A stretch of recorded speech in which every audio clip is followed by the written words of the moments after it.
All of a sudden, I heard Mikel threatening Estima's life, that I would just kill you. He said it like 2 or 3 times, even before he came close to her. I'm going to kill you. You live where you stay. Come carry my slippers. Come they threaten my life on top. So with the thoughts that I have in my head right now, I think this video might be very, very lengthy. I think I have a lot to say when it comes to talking about everything that has happened in the Gulder Ultimate Search so far. I have a lot to say. And basically, I probably might be sharing this video in 2 different sectors. And the first one will be analyzing the eviction so far.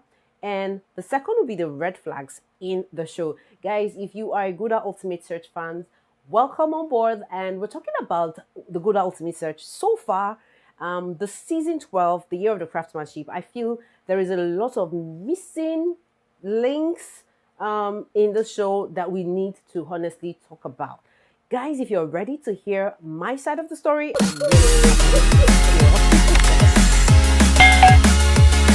Hi guys, welcome back to my channel. This is Julie Uche and you're welcome to Personality Highlights. In my channel, I do reviews on reality show, and today I decided to talk about the Gulder Ultimate Search so far, watching at least, this is the 6th episode of the show so far. I have a lot to say. There has been 3 evictions so far, some crazy things that has been happening in the show, and my honest review on what I feel should be the way forward in the show, because basically I feel the show is beginning to gain traction, but I feel there are certain things that would actually make it gain more traction, because this is literally one of the best reality shows Nigeria has ever had. This was the very first, of course, and I feel it can still retain its formal position. But hey guys, I do not like competition, so we're not even going to be comparing at all.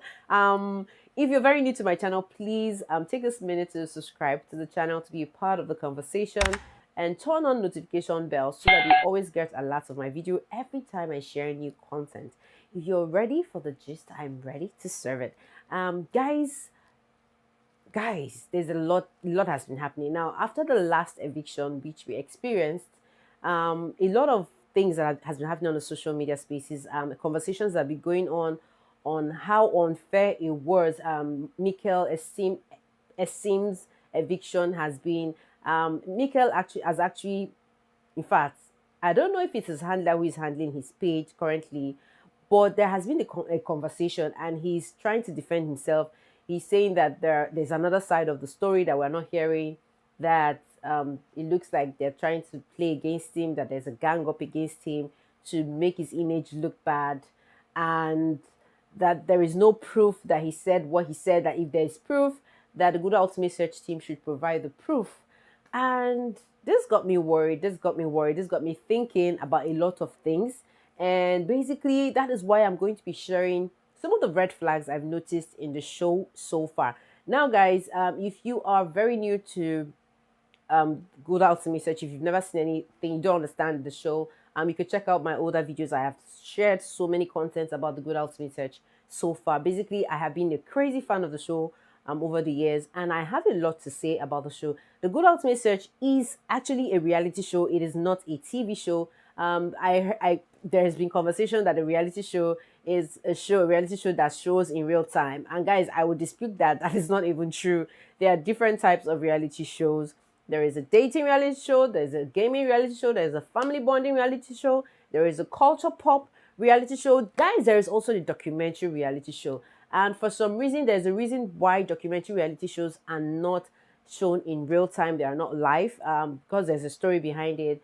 People will get lost if these conversations are not being done. Irrelevant content to be shared, and people might get distracted and uninterested about the show. So basically, that's why I feel everything that is seen on the Gulder Ultimate Search is actually pre-recorded. So that answers the question as to why the show is not live. So basically, the fact is that there are a lot of moments we do not see. There are a lot of censored information that is being shared in the Gulder Ultimate Search. And guys, this is basically where the allegation Mikel is actually tendering is looking like it has some leverage. So Mikel is actually saying that there are cameras everywhere and that he did not threaten Estima, that basically there has been a gang up against him, probably to disqualify him, to make him look bad. And guys, I'm wondering why the Gulder Ultimate Search will go that far. I'm wondering why his co-contestants want to do that to him. There's a 2 sides of the story. So guys, I'm not even going to say he's lying or he's not lying. I'm not going to say he's defending himself or he's not defending himself, but the truth is that this actually came out and it actually rubbed off badly on him. I actually have my reservations. I have a lot of things to say about what I feel the eviction should look like. But before I go into that, I would like to mention some of the red flags that I've noticed in the show. And basically, guys, one of the red flags that I've noticed in the show is the I would not even lie, the show has been looking a bit uninteresting. Even though they started on a very they started on a very good start, because we noticed the show premiered August 26th, which was a week before the finale of the Big Brother show. Guys, Big Brother show is one of the loudest reality shows in Nigeria. And I felt they did that to gain traction and more information that they were coming up. But one of the things, sideline stories I saw in the Good Out Research was they did not continue with that traction. They started very well, but they did not follow that flow. Like they didn't have their content arranged, and probably because they launched pretty earlier than they should launch or something. I don't know, but there was just missing information somewhere that most of the fans felt like were being ignored or were not given full content to know what was happening. Now, one of the biggest problems I noticed about the show was there was no consistency in the information they were giving about their airing times on TV, on DSTV. They gave a lot of conflicting information as to when the show was going to be airing. I actually talked about this in one of my videos. Check out my older videos, you'd know more about all this. I mean, there was a time they said they were going to be showing the show on Tuesdays and Wednesdays, and talked to Tuesdays and Fridays or so. I can't remember the date, but at least I saw the show was supposed to be aired 5 times in a week.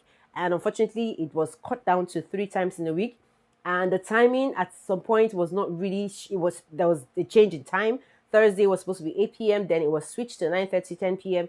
Like the information. So I felt like they were not really organized. They had not done their PR work. They had not done a lot of their PR work before coming on air to tell people about the show. So I felt like there was a big gap somewhere.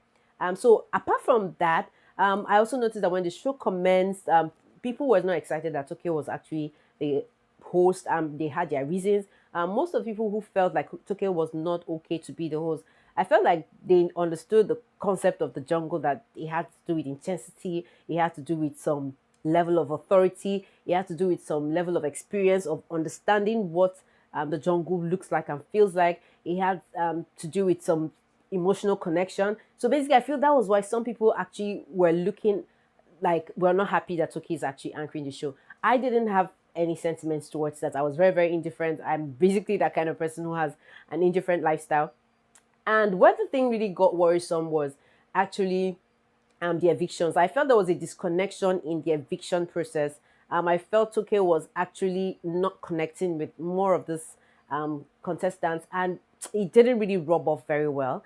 So that was like a spoiler alert. There's so many things. There's so many informations that I see going on in the Good Ultimate Search, and which is actually making me feel like, you know what? I think they need to better up the game. I think one of the things that the Good Ultimate Search need to do is to work on the eviction plan, showing these contestants this visual content and making them have retentive memory over it. I think it's a boring eviction tactics. How are they? They're kind of throwing away the fans. We're not seeing our contribution in the show. I mean, I felt like the show would have made more sense if the eviction processes were changed. There was some kind of twist and turn that would make people... in fact, literally, the show lacks suspense. And I think for every show, whether it's a reality show or it's a TV show, people want to hang on with that suspense. Oh, okay, we know what's coming on next. We're looking forward to seeing what the next thing is going to be all about. And we're not seeing that in the show, and it's literally very boring.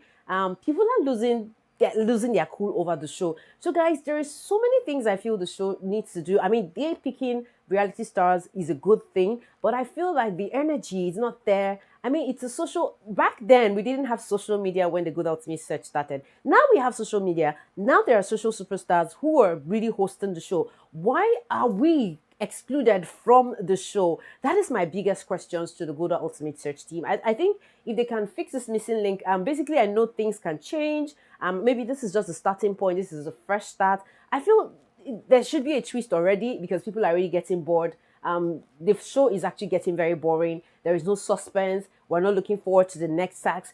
There's nothing to hang on. There's no hanging story that's making us want to see the next episode. And basically, I think this is where the Good Ultimate Search needs to come in. Anyway, concerning the Estima's like feeling like he's been ganged up against.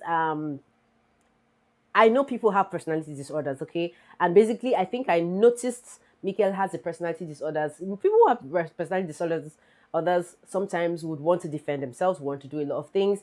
And so basically, that is why when I went online, I noticed that he will be having an interview, a YouTube live stream with a popular influencer, review strategist and analyst, Gloria Elijah, and I will definitely be going on live with them. I will be watching the show. I will be listening to every conversation they'll be having. I will be asking questions, and I hope my questions are going to be answered in that live stream.